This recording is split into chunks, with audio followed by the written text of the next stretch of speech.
that people who are sociologists, they argue from a standpoint of theory and not from evidence. You must understand something now. Here that thing that you call now name pluralism, that him developed from some in some Southeast Asia, those a lot of islands and stuff like that. And he come to use that theory of the movement. And he set back the movement, and I would like to begin by saying that when I started the study, I got most of my newspaper articles from the Schomburg. I got some articles from a place named the Research Institute for the Study of Man. But the place where I got the most important information from is the National Archives.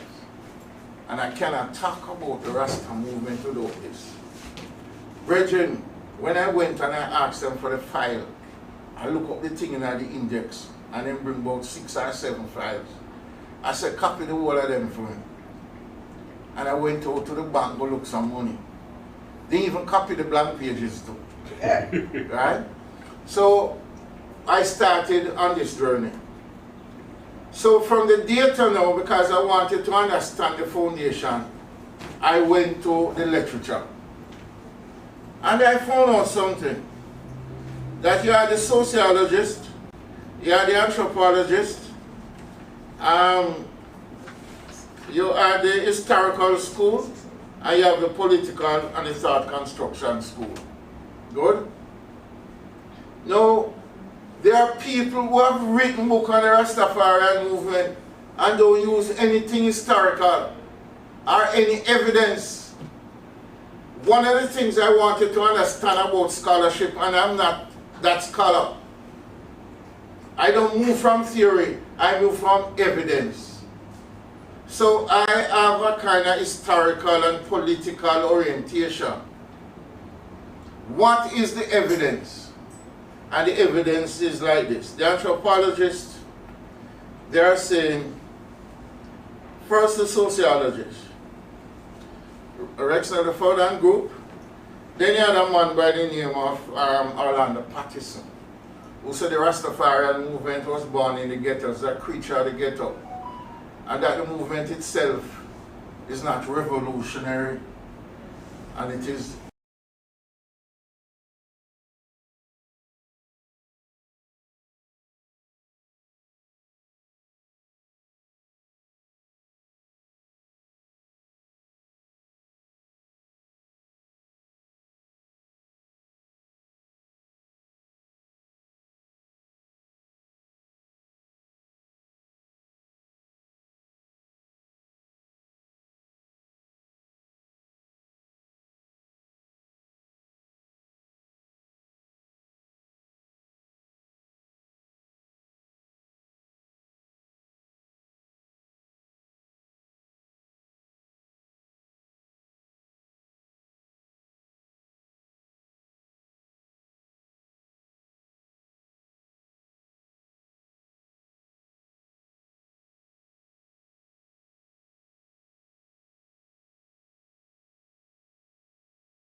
emotional.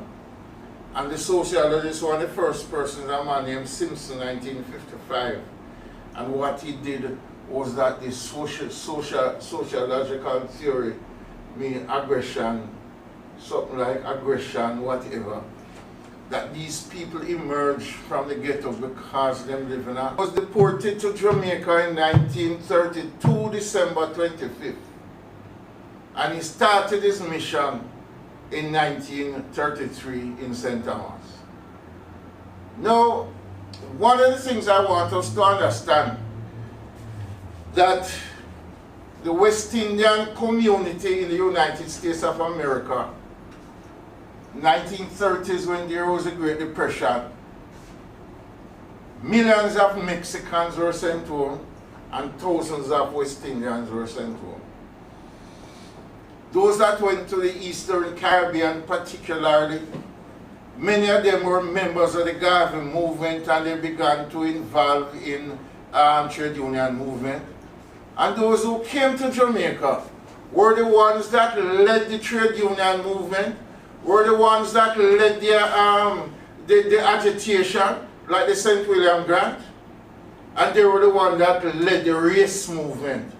And I wanted to understand this, that those who were in Jamaica agitating for change, the Jamaica Progressive League, people like, what's the name of the poet from Clarendon, James Hill Clarendon, Claude McKay, his brother Theo McKay used to lead a big organization in Jamaica, the North Clarendon whatever organization. And these people were against black nationalism. They were against Paul Bogle's uprising. And what they decided to deal with was Jamaican nationalism. So it was the return of Garvey in 1934 and Howell in 1933 that established black nationalism as part of the anti-colonial movement. So therefore, I will say to you that my study is based on the idea that the Rastafarian movement, early led by Howell, contributed to the anti-colonial activities from 1933 to 1938. Okay. When I wrote my first article on oil about 1992, a friend of mine in New York, I used to write for a thing in Caribbean Life, 2 articles for the week, and I would get $200. That could pay my son's school fee. And I heard that oil had a son working with the transit.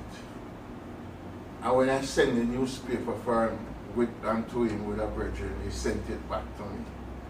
He said he didn't want to read anything about his father because he has never read anything positive about Leonard Howell. I sent it back to him and I said, please read the article, man. And I'm saying all of this to tell you about the resurrection now. I went to his house and I met with him. And I said, look, August 1st, it might have been 1998, I'm going to keep a function in Queens resurrecting Leonard Howell within the context of the 1938 ideas. He and his family and everybody came out. And this is how the story began. So it is no kind of secret or any coincidence. So when I came home now, of course, Burke have my Uncle Virgin and I have. I'm going to go to Burke office and security office so I'm have somewhere in the crossroad era. And I met a virgin named Ras Lion. And I said, Ras Lion, this man here formed a movement and thing, you know. And I would print the picture of oil and I would give to people in New York when I keep meeting and the newspaper articles them for sure. And I said, here what you want to do now, Ras Lion. We want to capture the place named Pinnacle. And we organized and we captured Pinnacle in St. Catherine. And that was about like 1999, 2000. And I remember that after we did that, Simeon lead one group, a 2 Rastafarian with drum and flag in a Jamaica house. which not supposed to happen because it looked like it's a protest. And there was a man named Mr. Whiteman working at Jamaica House, and we met with him, and we told him that we would like to see a section of Pinnacle become what you call a heritage site for Leonard Howell and stuff like that. And this is how the thing started. I have a virgin named Becky with a Land Rover. He would have carried me every part of Jamaica and nothing but talk about this Leonard Howell. But, so I'm saying all of this to say that some things are deliberate and we must become agents of our history and culture and know how to activate it, know how to articulate it. And I want to say this to you now, that when in the 1930s, the whole world was in flux, America was in flux, Europe was in flux, Jamaica was in flux. And this was a time when oil came home. And what was the nature of the Jamaican society? White superiority, planter, crowd colony control society.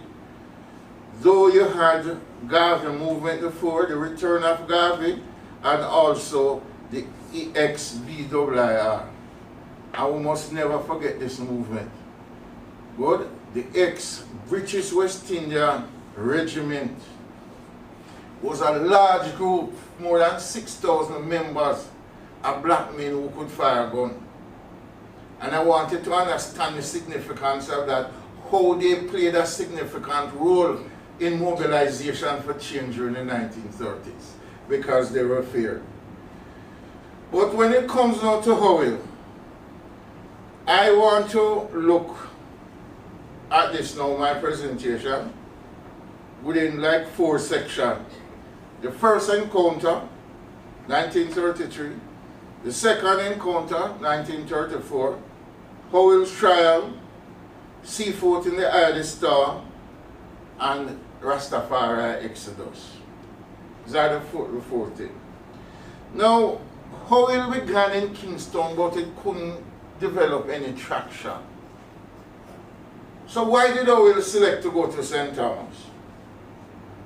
Howell must have known that it was 68 years before his encounter in St. Thomas was a Paul Bogle uprising. And that uprising was fresh in the minds of the white people in St. Thomas and also in the minds of the planters. And I want you to imagine this, that we're looking now at the first encounter in Trinity-ville in the square. And here's a man come up with jacket and tie, dressed neatly, because Howell was at that point. So when you see Rasta man, they might dress a certain way, is that it's a truncated historical experience they have. And I don't know the people understand Howell, because it's not patois in the chat. The people understood him, that the first night he met with them, they became his follower. Sorry, not his follower. Yes. They became his followers. Now you just imagine, he introduced himself as Leonard P. Howell from Africa to a crowd comprising of 200 persons, members of the lower class, and in it, one of the things he did first was to give the 1930 coronation of His Imperial Majesty. Oh, all the kings and queens of earth came and bowed down to him and bring him all of these gifts and return the scepter. Now, that is a kind of technical religious thing.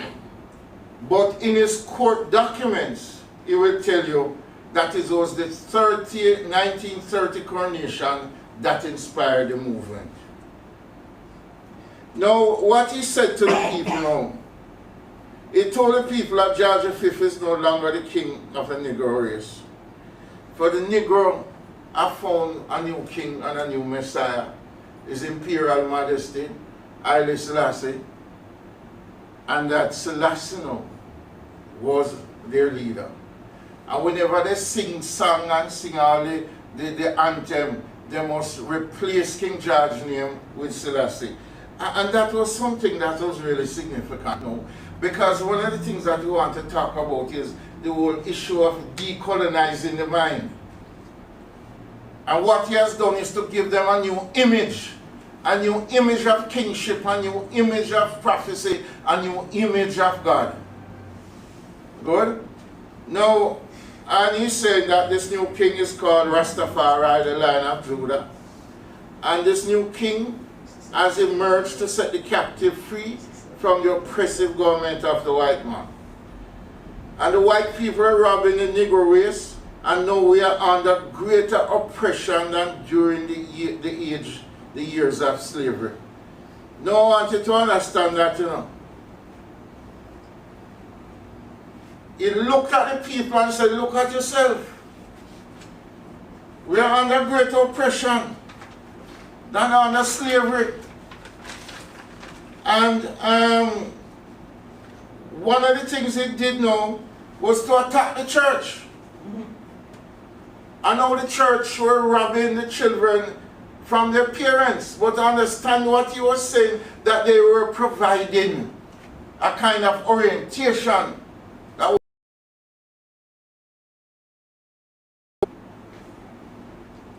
And that the planters are thieves.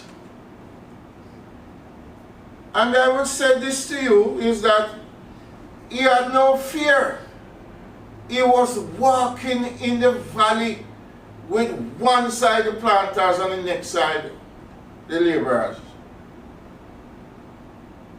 And at that meeting tonight, when he told them, let me give you a little bit, because this is the same thing that he would give at other meetings, right? So I won't give you the details there. There was a white man named John Ross. And John Ross came in the meeting to disturb the meeting. Now, Trinity-ville, the market square, the police station is near. You know, just like them rural town like Morant Bay, you have the market, you have the police station and stuff like that. And the whole issue of slavery in Jamaica he discussed. He discussed the history of Ethiopia and Selassie. And one of the things that he looked at now is against the religious theme, anti-colonial and anti-imperialist themes.